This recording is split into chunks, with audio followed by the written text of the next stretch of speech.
everybody, how's it going? This is Eden Maybon of Light Cycle Astrology. Welcome back to the channel, and I want to give a big thanks and a shout out to all the new subscribers of the channel and people commenting. That is really cool to see, and I really appreciate that. So thank you guys so very much. Okay, today we are going to get into Mercury's upcoming station that turns it into direct motion once again out of retrograde. Now, Mercury is a very fast-moving planet in its orbit, which means that it comes in and out of visibility, and it does so right on the band of when it also changes directions, either changing into forward or changing into retrograde motion. So we're having right now, coming up in a day or so, Mercury is already just slightly becoming visible once again in the sky, and it is also stationing to turn direct. So let me go ahead and pull up the notes that I have here. So this is really interesting for a couple of reasons, but today we're going to get into a little bit of the astronomy that gives us the underlying meaning for the astrology as far as visibility and movement, and we're also going to get into some of the interesting nuances of this 40 days or so ahead that Mercury is now embarking upon. All right, first of all, Mercury's station direct is happening near what is called the Gateway of the Gods. So there are two gateways in ancient astrology. One was the summer solstice point and the winter solstice point.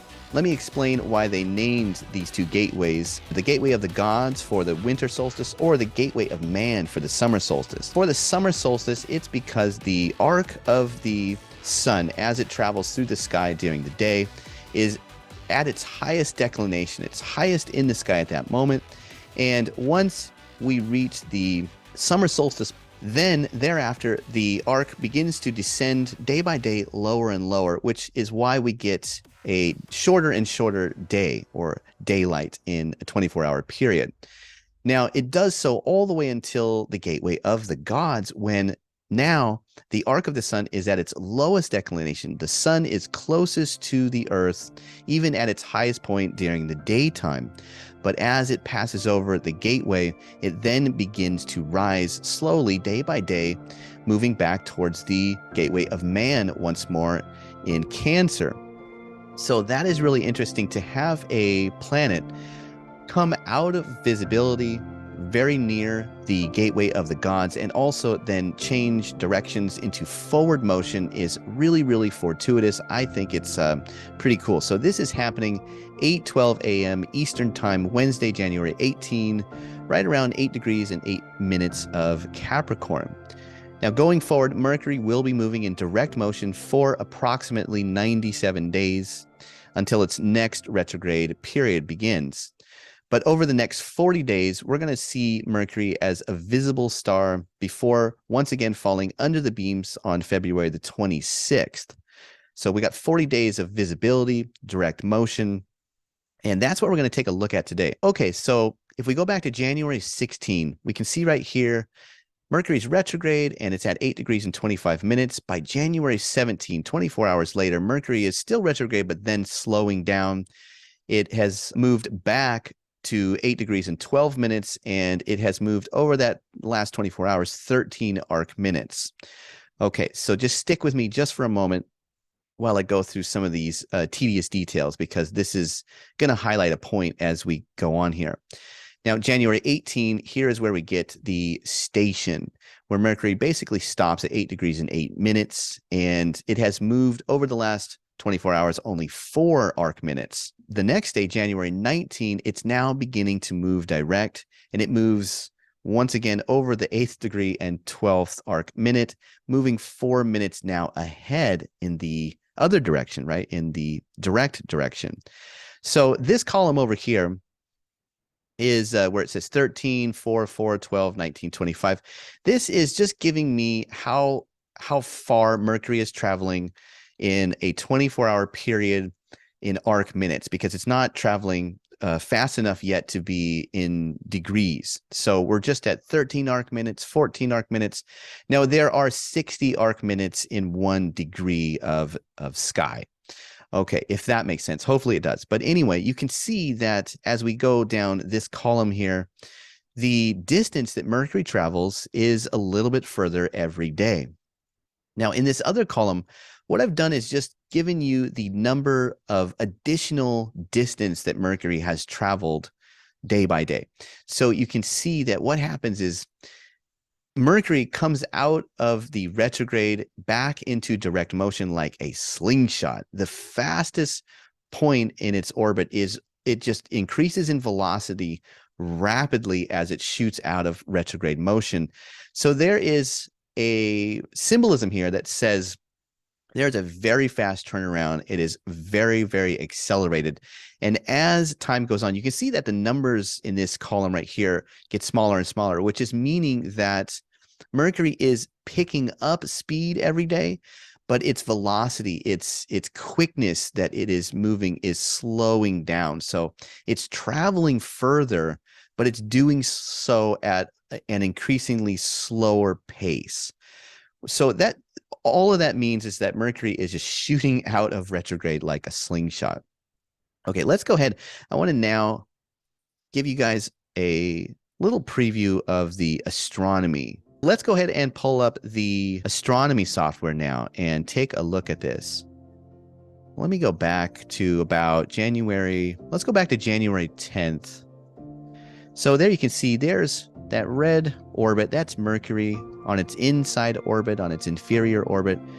And watch what I do as I go forward from here. Mercury is still cruising around its orbit, and it gets about here, January 17, 18, 19, and you see how it doesn't look like it's moving. All that's really happening is that Mercury is beginning to hit the curve of its orbit from our perspective, and then it begins to move around the superior part of its orbit, or the far side. So that's what's happening. Now let me go back in time here, and I'll zoom in so you can see it. It's a little bit easier to see if I zoom in. So back to January 10 here, I'm just going to zoom way, way in to about 1 degree on the grid here. So there we are, about 1 degree. So you can see Mercury on January 10 is just before 283 degrees in the ecliptical degrees here now, not zodiacal degrees, but it's going to head back towards 282. It's going to head all the way back to about 278, and that is where it's going to make that apparent station and turn around into direct motion here. So let me go real fast. It's easy to see if I go fast. There it is right there. I'll do it again here. So you can see it just comes up. It's almost like I feel like a sportscaster, you know. It's like, here comes Mercury. He's making it to the 278 yard line, and oh, he gets stopped and he turns around and he's going back the other way now. That's kind of what it looks like from our perspective. Now, one thing else I wanted to show you guys was if we zoom in really, really far, this program actually gives us a view of the disk illumination of Mercury, which is pretty cool. So, but let me go back here to January 19, where Mercury stations. You can see that there's not a lot of light on the face of Mercury. So it looks like the moon, right? But it's only about, if we click on this here and go to the info tab, it's only about 35% disk illumination, and it's saying its apparent magnitude is 0.38. As numbers get bigger in apparent magnitude, the brightness of a celestial object actually decreases. It gets dimmer. So Mercury is pretty dim right now. It only has, it's not even 50% illuminated.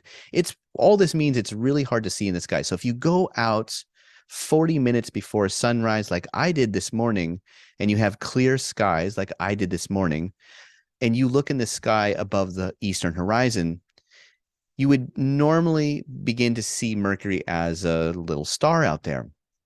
But I could not see Mercury this morning because Mercury's not very bright right now. So technically speaking, ancient astrology uses this 15-degree range where they're saying, okay, when a planet is about 15 degrees away from the sun or more, it should be visible on either side of the sun. It should be visible. But if you were to use that in an astrology software, you would actually be wrong, because if you actually go out and try to look at the planet, it varies depending on the visibility, where the planet is in its orbit. That's going to vary the disk illumination and the brightness of the star, the magnitude of the star or the planet.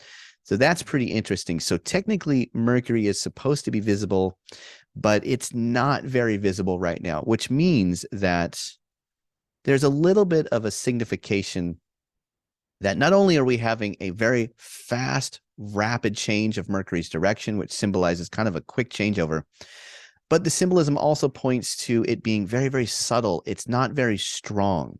It's quick, but it's kind of weak right now. By February the 1st, Mercury is moving at about 1 degree and 5 arc minutes per day, and it speeds up from there. By February the 6th, we get our first Mercury aspect in direct motion. That's a sextile to Neptune. By February the 10th, Mercury is going about 1 degree and 21 minutes per day in the orbit, and it then begins to make that conjunction to Pluto in the last degrees of Capricorn at about 28 degrees of Capricorn.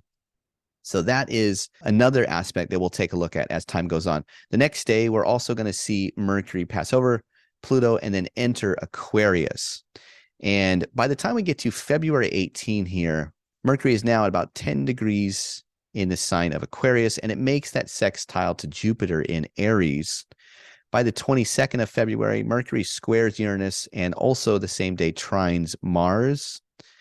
And by the 26th, here is where we are beginning to see Mercury descend once again under the beams of the sun, meaning it's about where it loses visibility. Now, unlike its exit this time, where it's kind of dim, it's only 24% illuminated, it's weak, it's fast, but it's weak. This is the opposite by February the 26th, where we get the disk illumination is 91.71% illuminated. It's like a full moon. And its apparent magnitude is negative 0.50, which is brighter because it's a smaller number. So that all points to the fact that this is kind of a crazy descent into the underworld, as it were. The beams are a place where planets go to die and then become reborn as they come out of the beams. So this is like a fast car wreck into the underworld. One of the things that I thought was, you could like describe it as something like Mercury's burning bright moment as it descends like Icarus of its own free will into the harsh beams of the sun may symbolize hubris, but also bravery, valiance, some kind of fortitude to really carry forward the message. It's really, really just moving with a purpose, a sense of purpose as it begins to enter into the beams once again. I think that that's really interesting. We'll definitely take a look at that as we get closer to this aspect on February the 26th. That's going to be really important to make some content about. But I just wanted to give you a sense of the next 40 days now that we're in a next period of direct motion with Mercury. Okay, what does it all mean? Let's take a look at the meaning of all of this. So we've gotten the astronomical underpinnings. We got a little bit of visibility. We know that it's happening somewhat near the gateway of the gods. What does it all mean? One thing right off the bat is when Mercury or any planet stations and then begins moving into direct motion once more, you could look at it like some kind of recovery with the symbolism of that planet. So it could be a recovery, a returning momentum, a reversal of fortune in a way that signifies the end of difficulties in that planet's ability to bring about its own signification. So for instance, if Mercury represents communications, as it turns into direct motion, it's as if it was difficult communicating about something or learning about something or whatever the signification of Mercury happens to be about, those difficulties are going to subside and it becomes easier or better off. So you're trying to tell somebody something as Mercury is retrograde, you're trying to use your computer. We all know the stories, right? Don't travel, don't make purchases, all that kind of stuff. Those things become less fraught with obstacles or difficulties. And that is signified as its direct motion is saying, hey, it's a little bit better time to do all these mercurial kinds of things. Also, applying the lessons into practice or praxis, receiving messages or announcements. These are things that happen as we get a change in direction for the planet for the better. So oftentimes when planets are under the beams, they're invisible, things are going on in a difficult way, they are weak, and in reverse motion, it all adds up to the learnings of hard lessons or things that are challenging or frustrating or difficult. But we glean something for that for our lives. That's the time where we gestate and figure out, we take time and pause to figure out what we need to do, maybe what we're doing wrong, what is not working out, what we have to redo. All of those types of things begin to gestate during that period of retrograde activity. And then as that planet exits that motion and then goes into direct motion, we see a reversal of all of that.